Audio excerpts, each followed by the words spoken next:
பங்களாதேஷ்ல ஒரு நடந்திருக்கு. இப்பதான் இந்தியாவில ஒரு ஃபிளைட் கிராஷ் நடந்து முடிஞ்சிச்சு. 1 மந்த்துக்குள்ளேயே இன்னொரு ஃபிளைட் கிராஷ் வந்து பங்களாதேஷ்ல நடந்திருக்கு. சேம் இது மெடிக்கல் காலேஜ்ல நடந்திருக்கு. அது ஸ்கூல்ல நடந்திருக்கு. அவ்வளவுதான் டிஃபரன்ஸ்.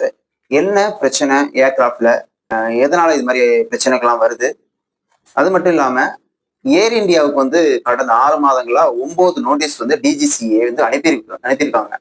அதுக்கு என்ன விஷயம்லாம் பண்ணாங்க ஏர் இந்தியா அப்படிங்கிறத நம்ம ஒன் பை ஒன்னா பார்க்கலாம்.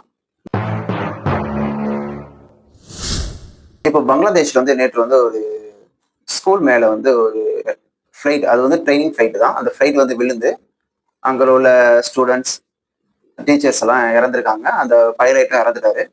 இது என்ன காரணம் அப்படின்னு நம்ம பார்த்தோம்னா, இந்த ஃபிளைட்ல அது ட்ரைனிங் ஃபிளைட்டு, அது வந்து சைனால 12 வருஷத்துக்கு முன்னாடி வாங்கியிருக்காங்க. அது 12 வருஷத்துக்கு முன்னாடி வாங்கினா அதுல எந்த ஒரு அப்டேட் இல்லாம இருந்திருக்கா, அது என்ன எப்படின்னு தெரியல. ஆனா அந்த ஃபிளைட்டு 1:09 அந்த டைம்ல ஸ்கூலோட பில்டிங் மேல விழுந்திருக்கு. அதுல வந்து டோட்டலா அரௌண்ட் 200 ஸ்டூடெண்ட்ஸ் படிக்கிறாங்க. அதுல 20 ஸ்டூடெண்ட்ஸ் இறந்துட்டாங்க. 83+ ஸ்டூடெண்ட்ஸ் வந்து எமர்ஜென்சில இருக்காங்க. அதுல சில டீச்சர்ஸும் இறந்துருக்காங்க. நிறைய பேர் காயங்களுடன் ஹாஸ்பிட்டலையும் இருக்காங்க. அப்படி இருக்கும் பொழுது இந்த ஃபிளைட் கிராஷுக்கு ரீசன் என்ன அப்படின்னு பார்த்தோம்னா, அது ஒரு ட்ரெயினிங் ஃபிளைட்டு. அந்த ட்ரெயினிங் ஃபிளைட்டோட நேம் வந்து சிண்டு FT7.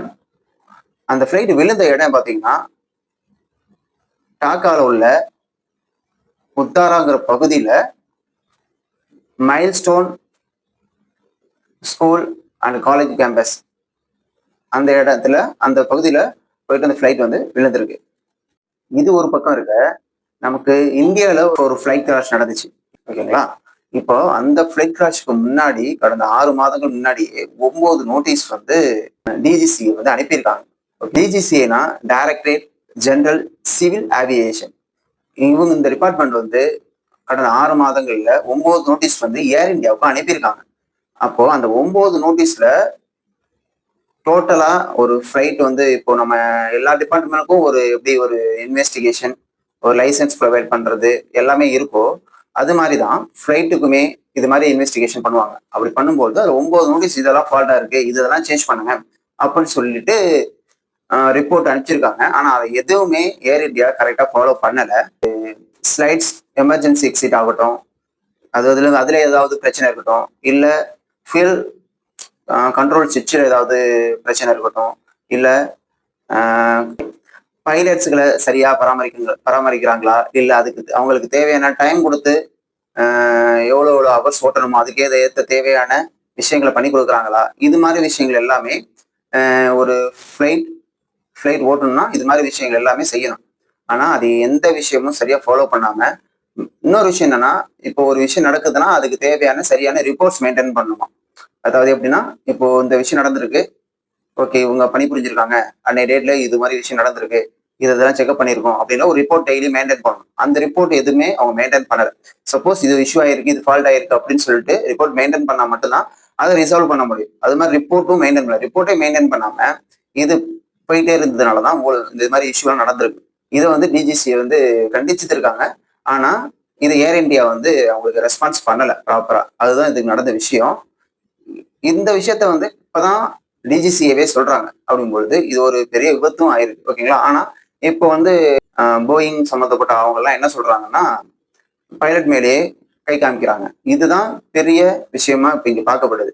ஏன்னா ஒரு மிஷின்ல பிரச்சனை, அதை அட்ரஸ் பண்றாங்க. ஆனா அதை அட்ரஸ் பண்ணதை ப்ராப்பரா வேலையை முடிக்காம பைலட் மேல கை காட்டினா, இது வந்து என்ன சொல்றது, மேல உள்ள அதிகாரிகள் தான் வந்து இந்த விஷயம்லாம் என்ன நடக்குது அப்படின்னு பார்த்து இதை சரி பண்ண பார்க்கணும். அவங்க அதை சரி பண்ணாம நம்ம பேசலாம், அவங்க கிட்ட விஷயம் சொல்லலாம், அப்படியே போயிடும், அவ்வளவுதான். இதை மேல உள்ளவங்க ஸ்டெப் எடுத்து இது மாதிரி ஒரு விஷயம்லாம் நோட் பண்ணா மட்டும்தான் இது மாதிரி விஷயங்கள்லாம் திரும்ப நடக்காது. ஏன்னா 9 நோட்டீஸ் அனுப்பியிருக்காங்க. அதுல 5 வந்து மேஜர் கம்ப்ளைண்ட். அந்த மேஜர் 5 கம்ப்ளைண்ட்ல இதுவும் பெரிய கம்ப்ளைண்ட். ஆல்ரெடி இன்ஃபார்ம் பண்ணியிருக்காங்க. டிஜிசிஐ இன்ஃபார்ம் பண்ணி அந்த விஷயத்த கண்ட்ரோல் சுவிட்சில் இஷ்யூ இருக்குன்னு சொல்லியிருக்காங்க. அது சரி பண்ணாதனாலதான் இது மாதிரி விஷயம் நடந்திருக்கும். அப்படி பார்க்கும் பொழுது இது இப்ப எந்த காரணத்தினால நடந்திருக்கு, இப்ப நடந்த ஃபிளைட் கிராஷ் அப்படின்னு ஒரு விஷயம் தெரிய வருது. பங்களாதேஷ்ல நடந்த ஃபிளைட் கிராஷ் ஆகட்டும், இந்தியாவில் நடந்த ஃபிளைட் கிராஷ் ஆகட்டும், இது எல்லாமே ஒரு ஏரோப்ளேன் லைசன்ஸ் கொடுக்கறதுக்கும் அந்த ஏர்கிராஃப்ட் சம்பந்தப்பட்ட ஓகே ட்ரைனிங்க்கு போறதாக கூட இப்போ ட்ரைனிங் கூட ஒரு ஃப்ளைட்டை ஒரு ஜெட்டை எடுத்துக்கிட்டு மேலே போறாங்க அப்படின்னா கூட அதுக்கு சேஃப்டி மெஷர்மெண்ட் என்னென்ன இருக்கு எல்லாமே இனிவரும் காலங்களில் இந்த விஷயங்கள்லாம் வராமல் தவிர்க்கிற மாதிரி எல்லா ஏற்பாடும் நடந்தா நல்லா இருக்கும். ஹையர் டிபார்ட்மெண்ட்ல உள்ளவங்க இந்த மாதிரி ஏன்னா அவங்க அது கூடவே இருக்காங்க, அவங்களுக்கு எல்லாமே தெரியும். அப்படிங்கும்போது இதை எப்படி அவங்க விட்டுட்டாங்க அப்படிங்கிறதும் ஒரு கொஸ்டின் மார்க்காகவே இருக்கு. இது மாதிரி விஷயங்கள் இனிவரும் காலம் நடக்காம இருந்தா ரொம்ப நல்லா இருக்கும். இது மாதிரி விஷயங்கள் நீங்க என்கிட்ட எதுவும் தெரிஞ்சுக்கணும்னு நினைச்சீங்கன்னா என்ன ஃபாலோ பண்ணுங்க. தேங்க்யூ.